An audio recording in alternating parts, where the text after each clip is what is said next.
Hello, everyone. I'm Christiana Esguerra. I'm a professor at the University of Santo Tomas in Manila. I'm also a practicing journalist, and welcome to today's discussion. Our topic is disinformation.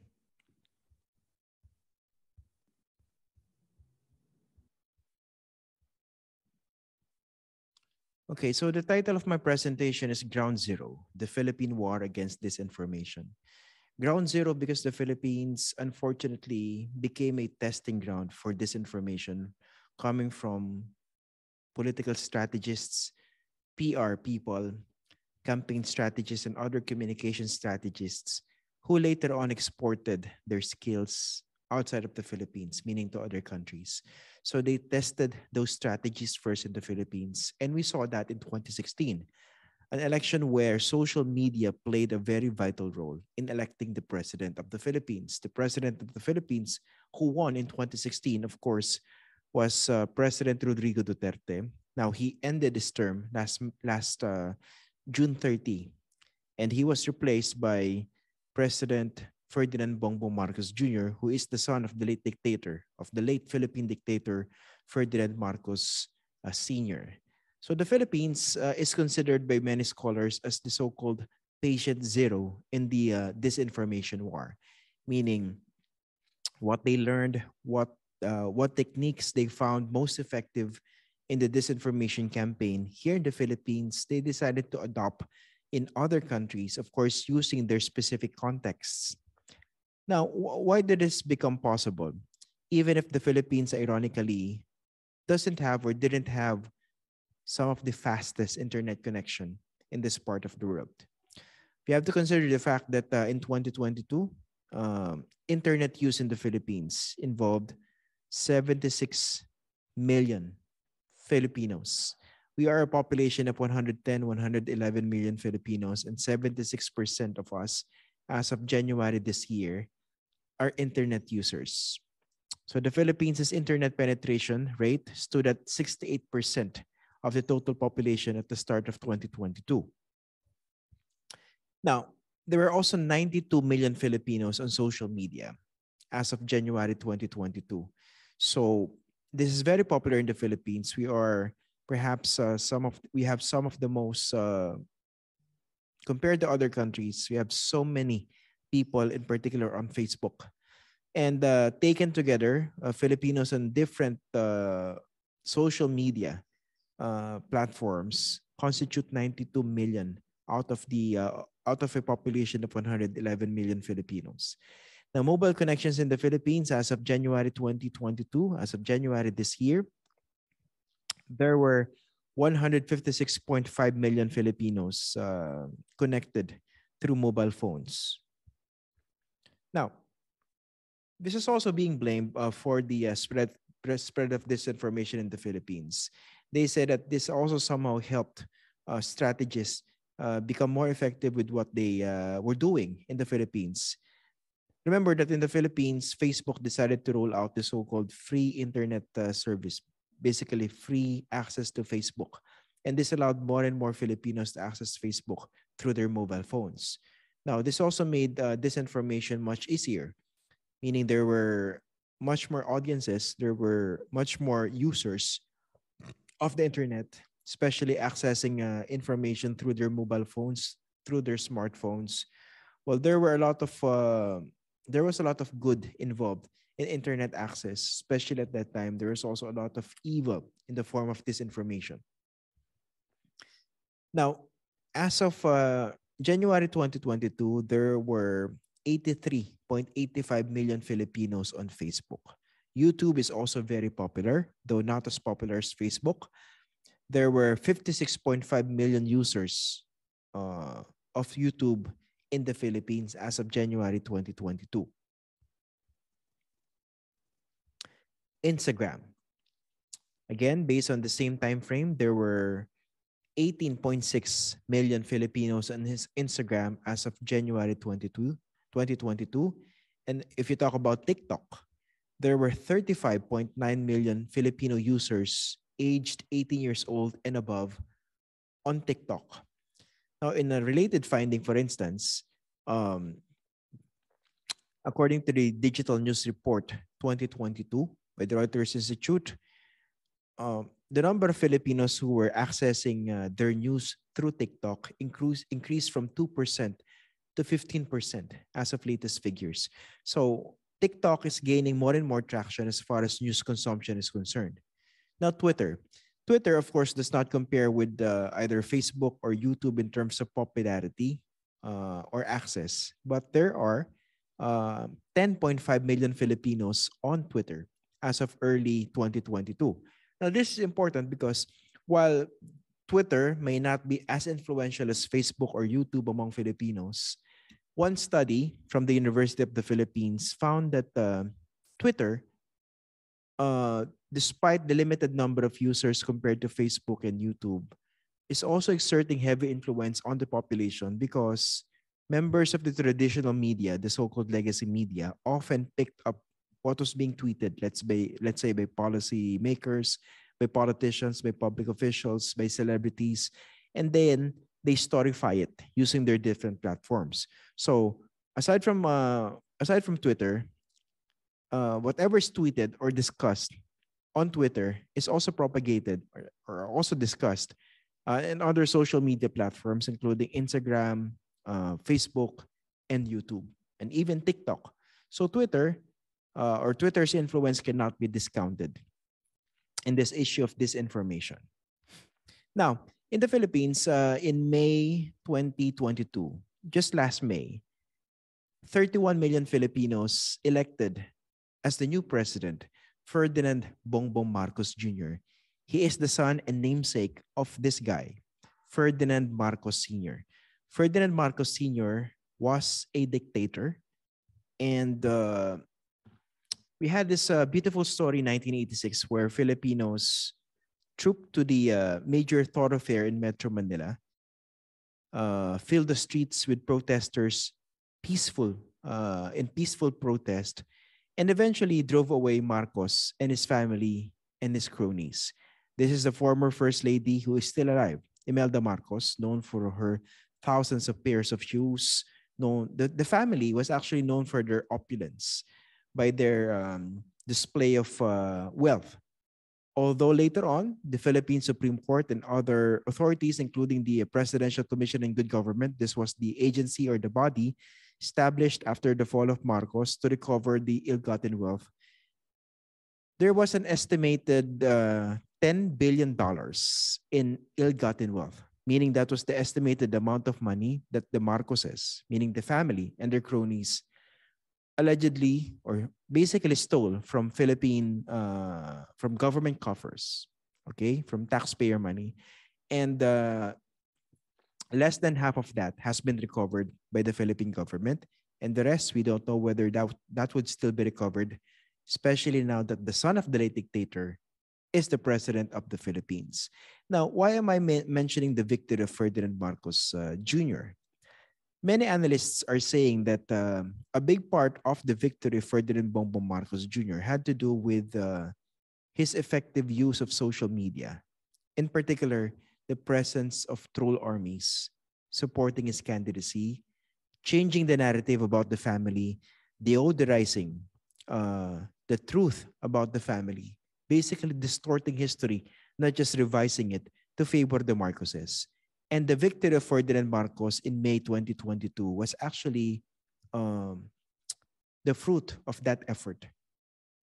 It meant that this campaign, this disinformation campaign, was indeed successful. But of course, personally, I would like to think that, of course, there was still a significant support coming from a specific part of the Filipino population to support the son of the late dictator. Because for foreigners, it might boggle the mind. Really, why would Filipinos elect into office the son of the late dictator? The family was banished. They were driven away in 1986. But how come more than 3 decades later, we would elect the son of the late dictator?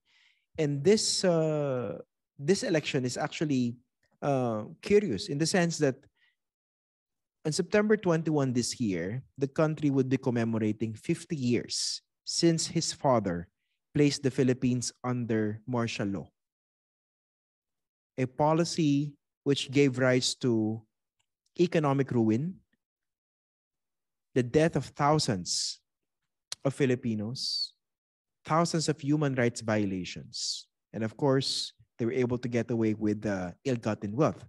So the question was, why would Filipinos bother to vote or elect into office the son of the late dictator? There are a lot of analyses involved in that, but analysts were saying that disinformation campaigns played a very important role in that, in the sense that through years of consistent effort to come up with YouTube videos, fake news favoring the Marcoses, stories about their so-called gold, that if elected into office, the son of the late dictator and the family would give away gold bars to Filipinos and pull most Filipinos out of poverty. These are all fake news.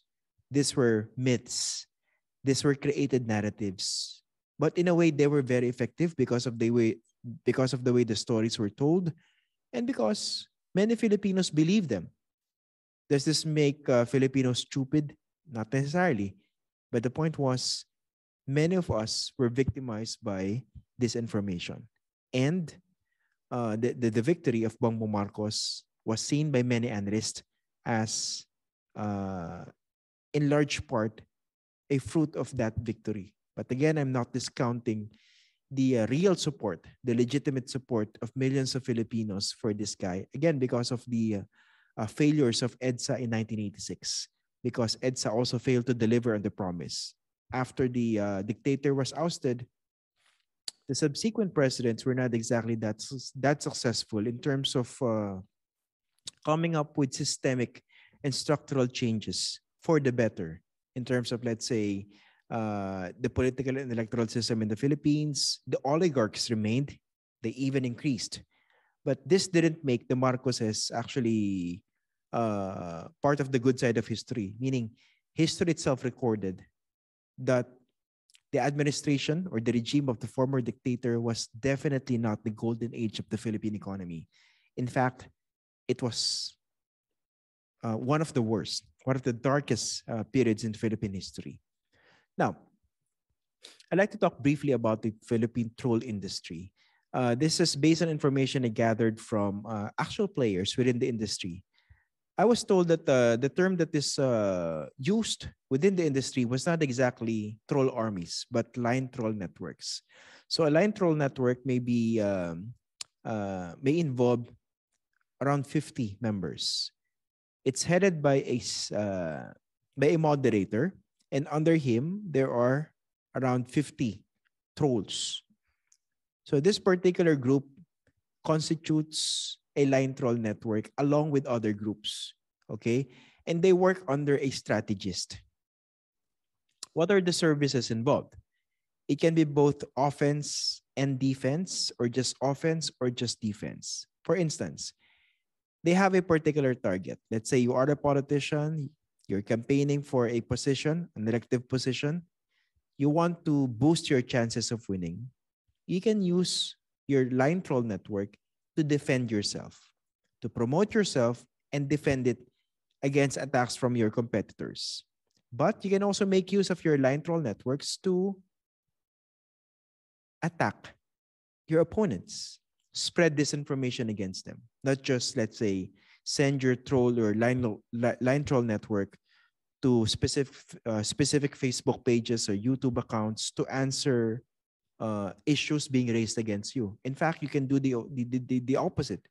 You can go on the offensive and attack people who you consider might compromise your chances of winning. So this is how a line troll network works. Now, sadly speaking, unfortunately, line troll networks are now considered a campaign essential, meaning if you want to have a real chance of winning in an elective position or in an election, whether that's local or national, you need to have a line troll network. And the fees vary. It depends on the scale of services that you would want to employ in your specific campaign. But the point is, even if you consider yourself as the good guy in this entire issue, I was told by campaign strategists that you would need a line troll network at the very least to defend yourself, to promote yourself, even without necessarily attacking other people. There was a study in 2016 finding that the disinformation campaign at that time in the Philippines involved a networked. Um, the study was about architects of networked disinformation, meaning it was actually the advertising and public relations executives who were running the show. They were hiring digital influencers as well as paid trolls. And then there were grassroots intermediaries, meaning these were examples of these were politicians, fan pages, moderators, unpaid opinion leaders, volunteer political organizers who were helping spread the campaign crafted within boardrooms, in the comfort of offices by advertising and public relations executives as implemented on the ground. Okay, and people were duped; they were made to believe. But of course, later on, the practice started targeting the so-called micro influencers, meaning you didn't necessarily have to have, let's say, 100,000 followers or a million followers on Facebook or YouTube or Twitter or Instagram, even let's say 1,000 followers, 2,000, 3,000, as long as you have a significant amount of influence over a specific group, you could be tapped by the strategist to work for certain politicians and part of this entire disinformation machinery. Okay. Again, this is made possible because in the Philippines, based on the 2022 Digital News Report, 73% of Filipinos got their news from Facebook. And of course, news consumption from TikTok increased from 2% in 2020 to 15% in 2021. Meaning, many people are now getting their news from TikTok. Now, Internews, a non-governmental organization also doing work in the Philippines, came up with 6 approaches in combating disinformation. One was support to fact-checking and myth-busting. Number 2, media information literacy. 3, disinformation investigation. 4, algorithm accountability, which should hold platforms such as Facebook and Google, meaning YouTube, accountable. 5th, investment in quality information and fact-checked or fact-based journalism. And 6, policy advocacy. Now, policy advocacy,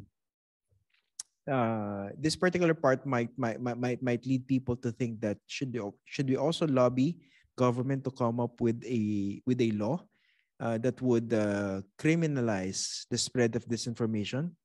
On the surface, that might sound good to help people who have been victimized by disinformation. But if you think about it, if you look more closely, that could do more harm than good. Imagine, let's say, in the Philippines where disinformation networks are very much in place, in particular favoring the current administration. Imagine if there's a new law campaigning against this disinformation. That new law might even be used against those who are trying to fight disinformation. They might be gaslighted and be blamed as the ones spreading disinformation. So that would be very, very dangerous also at this point. Now, my next slide is actually related to the first approach by Internews, fact-checking. And it has to be supported. Don't get me wrong. Fact-checking is very, very important, especially today in the Philippines. Members of the academic community, teachers, historians, journalists have banded together to actually fight disinformation through fact-checking. But honestly, that's just part of the solution because fact-checking will never be enough. Why? Because it's reactive, it's always behind, and media credibility is under attack. Meaning even if you come up with a legitimate fact-check article, chances are that article or post wouldn't be read by people because once they see that this was, let's say, produced by this particular news organization, which has been discredited by those propagating disinformation, chances are the information would not get across, meaning the facts that have been checked won't be read by the people who should be reading them. You also need to consider this problem. I call this the circles of credibility. For instance, the yellow dot here. This may be your aunt, your uncle, your sister, your mom, your dad, your grandparents, who might be getting their information from TikTok, from Facebook, from YouTube. They may be credible in their own right, in their own circles. They may be members of a chat group. Let's say on Telegram, WhatsApp, Facebook group, or Viber. It depends on which platform you use. But they may exert specific credibility to a particular group, meaning they are believed, let's say, by a former classmate, by an office mate, by a relative. So what if they were victimized themselves? What if they themselves were victimized by fake news from TikTok, Facebook, or YouTube, and they decided to spread that in their own chat groups? And given their credibility, people who were part of that particular chat group believe them. So this is how disinformation propagates or spreads. One approach is that we focus on the so-called micro-influencers, people who exert a significant amount of influence toward other people by being present where they also get their news, meaning members of the academic community, historians, journalists, other subject matter experts should also be on TikTok, on Facebook, on YouTube, and try to be as influential. Try to make use of the so-called social media clout to be able to somehow fix the mess created by these disinformation campaigns that have been ongoing for so many years. And this is where the power of the micro-influencers come, as I mentioned. Because whether you like it or not, people have been victimized by fake news do not necessarily understand the problem. They do not necessarily realize, or perhaps they refuse to admit that they have been victims of fake news. So what happens is that they become passionate in their defense of the information that they got. They form opinions, strong opinions behind or around those questionable facts that they got, let's say, from TikTok, which leads to what I call a principled ignorance, a passionate and principled ignorance. You may be operating based on a particular principle, but that doesn't mean that it wasn't the product of ignorance. Because again, you were a victim of fake information, which you got online. There's also a need to consider the imbalance between reason and emotion. Given the social media environment that we have now, emotion is much more effective compared to reason, unfortunately. Fact-checking appeals more to reason, while independent or individual content creators on YouTube, on Facebook, on TikTok, they don't necessarily appeal to reason. They appeal to emotions. And this makes them even more effective. They're also as effective in harnessing myth-making, distorting the truth, denying the presence of truth, and creating an entirely new narrative to favor a particular person, perhaps their client.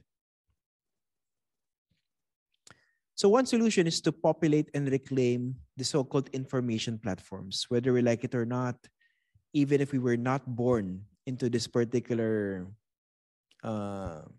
environment or the digital space. Educators, students, historians, journalists, and other subject matter experts need to populate and reclaim these information platforms. I'm talking about TikTok, Facebook, Instagram, Twitter, any platform where there's a lot of disinformation being spread. We should and we can shine a light in those platforms. In social media, clout is very important. And this is often misused for flimsy reasons, meaning many people are driven by the need to get more followers, etc., etc. But instead of clout chasing, why don't we do clout harnessing? Meaning we do not collect followers. We attract followers or subscribers because we are doing something good, something important, not for ourselves, but for them. Meaning using the power of influence to push back on disinformation on social media.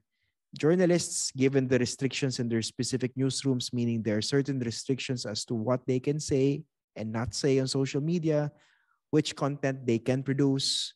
Perhaps you can do some sort of individualized content, meaning a journalist can come up with his own YouTube account or TikTok account, and in his own little way, try to correct whatever disinformation he sees right away.